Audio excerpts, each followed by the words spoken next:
Gold trusted gold buyers మీరు తాకట్టు పెట్టిన బంగారాన్ని విడిపించి ఈ రోజు ఉన్న మార్కెట్ ధరకు కొనబడను. లేటెస్ట్ డెవలప్మెంట్ అర్థమైంది. బాబు పదరా, మనం బయటికి వెళ్ళి ఆడుకుందాం.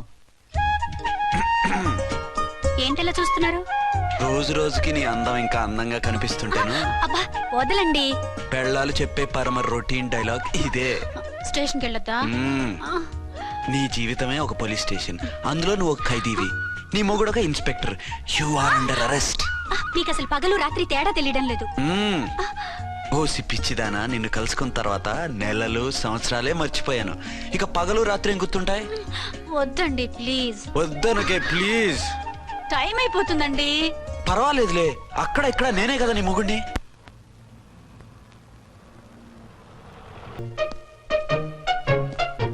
నాన్నా, నీ కోడలు మూడెలా ఉంది? చాలా బ్యాడ్ గా ఉంది. ఏమాయ్, ఏమిటాయ్? దాహం వేస్తుంది, కాసిన మంచినీళ్ళు ఇవ్వు. తీసుకుని తాగు. అర్చే, నీ చేత్తో కాస్త టీ ఇవ్వరా. వెళ్ళి పెట్టుకో. ఎందుకులే, ఒకేసారి భోంచేద్దాం. వంటేం చేసావు? వంటేం చేస్తాం, తింటాం. బ్యాలెన్స్ ఉంటే పని మనిషికి ఇచ్చేసాం.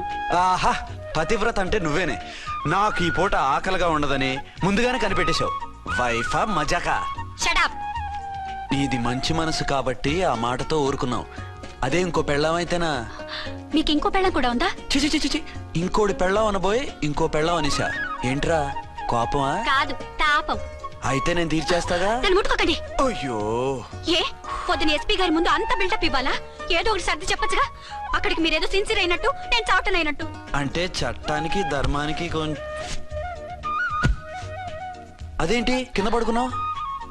చట్టానికి ధర్మానికి విలువ ఇవ్వాలి కదా. మీరు సిఐ గారు, మేము ఎస్ఐలం. మీరు పైన ఉండాలి, నేను కింద ఉండాలి. చిచి చిచి చిచి చి, అది బయట చెప్పే డైలాగు. భార్యా బిడ్డల కన్నా బాధ్యత గొప్పది కాదుగా. ఇది ఇంట్లో చెప్పే డైలాగ్. పడగొట్టి పని గడుపుకునే మగమాటలు మాట్లాడకండి. మీ చేత తిట్లు చీవాట్లు తినే కర్మ నాకేం పట్టలేదు. ఎందుకు ఏడుస్తావు? ఇప్పుడు ఏమైందని? నేనెందుకు ఏడుస్తాను? ఆ తిక్కుమాలిన ఉద్యోగానికి రాజీనామా చేసి పారేస్తే ఏడవలసిన వాళ్ళు ఏడుస్తారు. ఆ పని మాత్రం చేయకేన అర్థంకి. దీనికి మాత్రం లోటు రాకూడదు. పెళ్ళానికి కోపం వచ్చినప్పుడే మొగుడికి మూడొస్తుందో. నాకే రావటం లేదు, వదలండి. నాకు వచ్చింది కదా, ఆటోమేటిక్ గా నీకు వచ్చేసింది.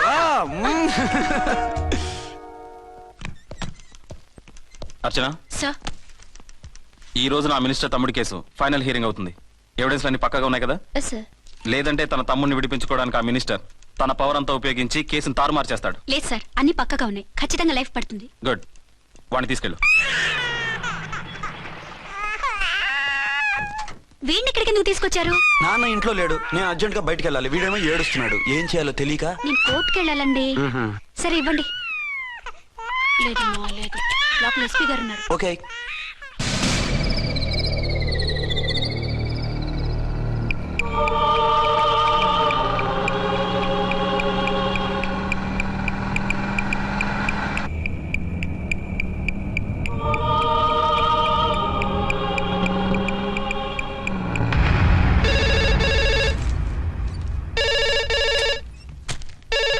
Hello, yes.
ఎవరో మందు పాత్ర పెట్టి పోలీసు వ్యాన్ పేల్చేశారు.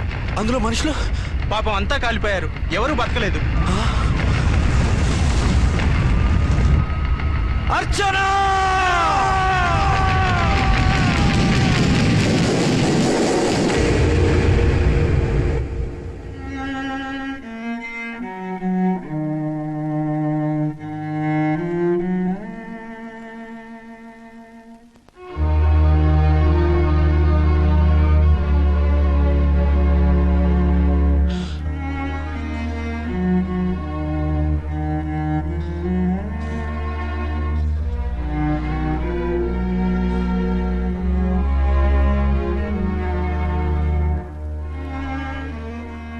రెండేళ్లు పైనైంది వాళ్ళు నీకు దూరమై ఇంకెన్నాళ్ళు ఇలా బాధపడతావు బాబు?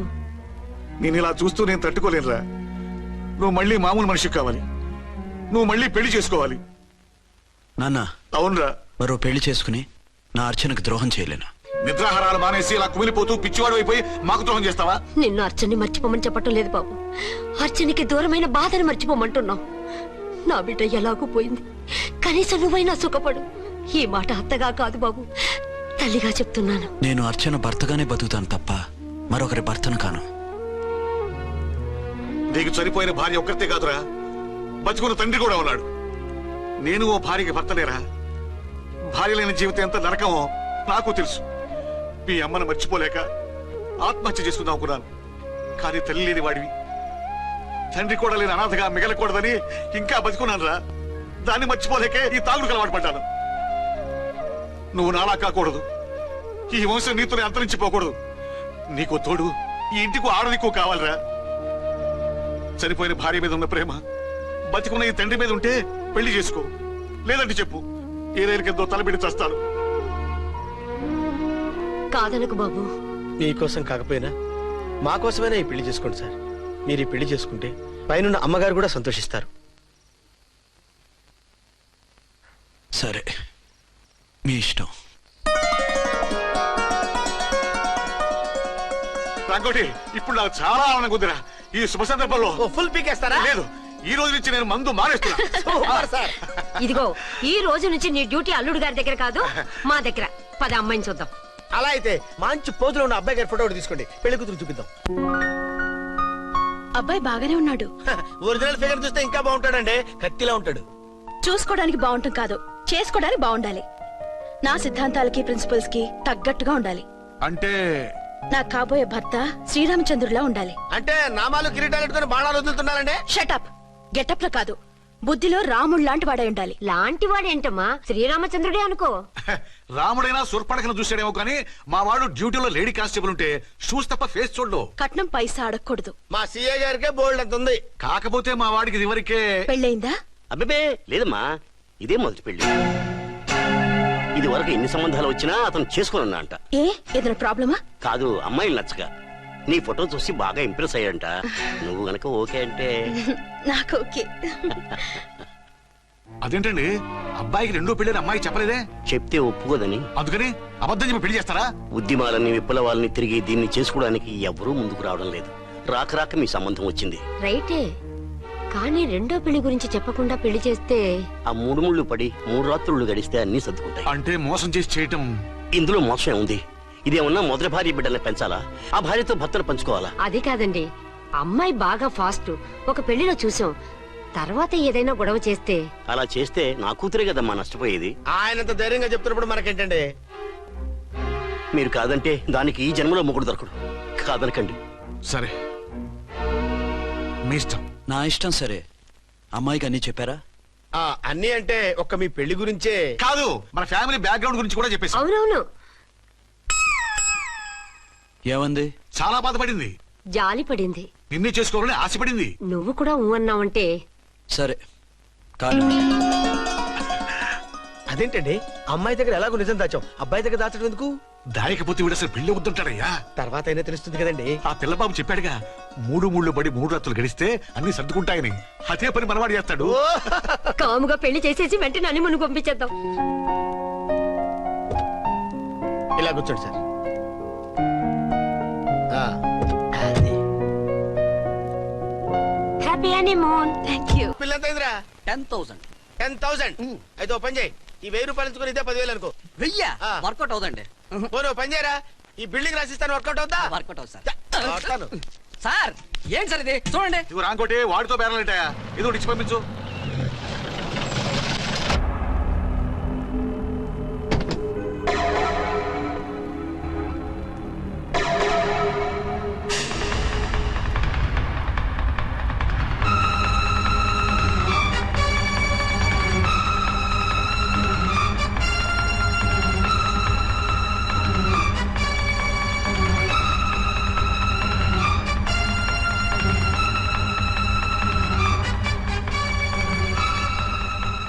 మావయ్య, అమ్మా, రాంకోటి, అర్చన.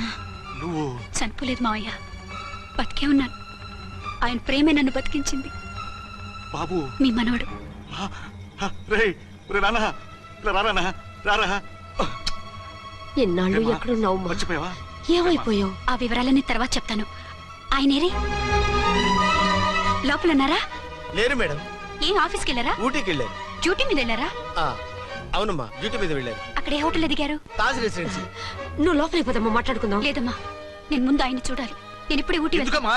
2-3 రోజుల్లో వాడు వచ్చేస్తాడు. 2 ఏళ్ళు ఆయన చూడకుండా శవంలా బతికాను. ఇక 2 క్షణాలు కూడా ఆయన చూడకుండా ఉండలేను మాయా. అది కదమ్మా. నా మాట వినమ్మా.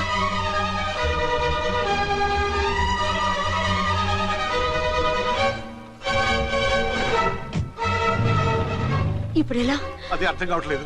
అల్లుడు గారికి మళ్ళీ పెళ్లి చేసామని బాధపడాలో, కూతురు బతికొచ్చిందని సంతోషపడాలో తెలియటం లేదు. నాకు అసలు ఏమీ అర్థం కావట్లేదు. ఈ టెన్షన్ నేను తట్టుకోలేను. వేసేస్తా, మళ్ళీ మందేసేస్తా. రామకోటి, అమ్మాయి గారు వచ్చేసారని, పెళ్లి విషయం తెలియనివ్వద్దని వెంటనే అల్లుడు గారికి ఫోన్ చేసి చెప్పు.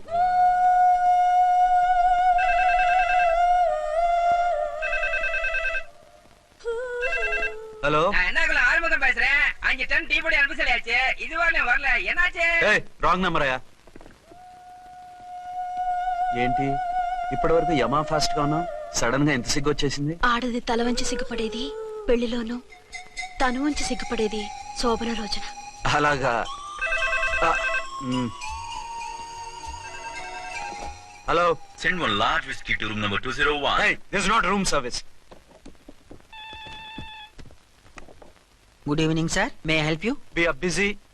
Don't give any phone calls till morning, okay? Okay sir, I will give instructions to the operator. Have a nice sleep. Good night sir. Thank you. Okay. Hello, ఎవరు సార్? హైదరాబాద్ నుంచి విక్రాంత్ గారని వచ్చారు. ఆయన కనెక్షన్ ఇవ్వండి. Sorry sir, ఆయన morning దాకా ఎవరికి connections ఇవ్వద్దన్నారు. నా ఫోన్ వస్తుందని ఎక్స్పెక్ట్ చేసి ఉన్నాడు ఆయన. త్వరగా ఇవ్వండి. No sir, we are very sorry. Urgent రా మొగడా, లేకపోతే నీ పేరు చెప్పుకొని కాపురాలు కూలిపోతాయి. కూల్తే కూలాయి, మా హోటల్ కి మాత్రం బ్యాడ్ టాక్ రాకూడదు. Bye. Hello hello hello hello. అయిపోయింది. ఇప్పుడు ఈ 3వ ప్రపంచ యుద్ధాన్ని ఆపేదలాగా? ఫ్లైట్ లో వెళ్ళిపోతే కరెక్ట్. ఇదిగో మొత్తం సిగ్గంతా అప్పుడే ఖర్చు పెట్టేకు, ఇంకా 2 రాత్రులు పడాలి. లైట్ ఓకే, వెలుగు పడుతోంది. ఆ కర్టన్ కూడా క్లోజ్ చేయండి.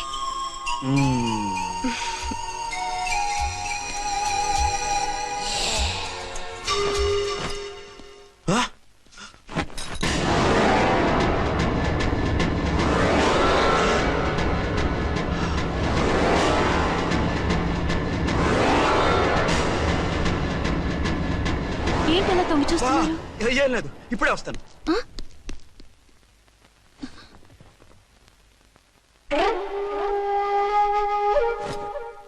Excuse me. Yes. Will you please tell me the room number of Mr. Vikrant? Just a moment. అర్చన,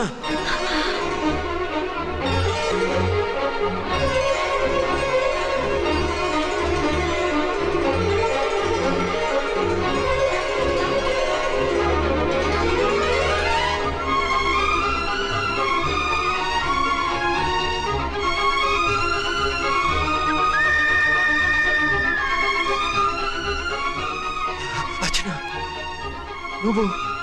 నేనేనండి, మీ అర్చన్ని.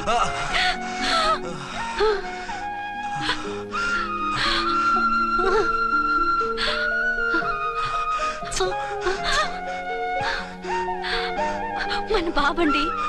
డాడీ. అరే నాన్న,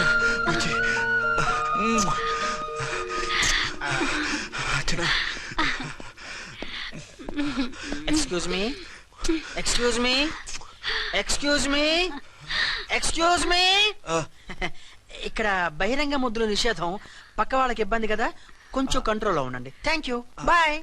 రూమ్కి వెళ్తాం పదండి. అటొద్దు, ఏ అక్కడ ఎవరో ఉన్నారు. ఎవరు?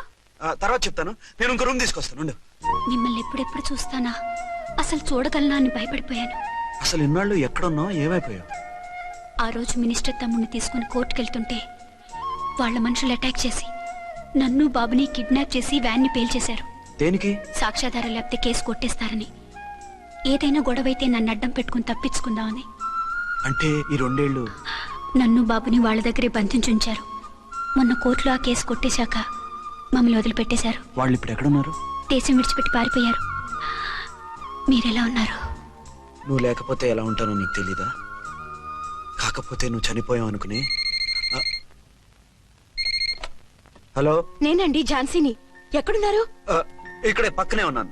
ఫస్ట్ నైట్ నా పక్కన ఉండకుండా ఆ పక్కన ఎక్కడ ఉన్నానంటారంటండి. త్వరగా రండి. అలాగే వస్తాను. ఎవరండి? మళ్ళీ వచ్చి వివరంగా చెప్తాను. ఉండు, వెంటనే వచ్చేస్తా.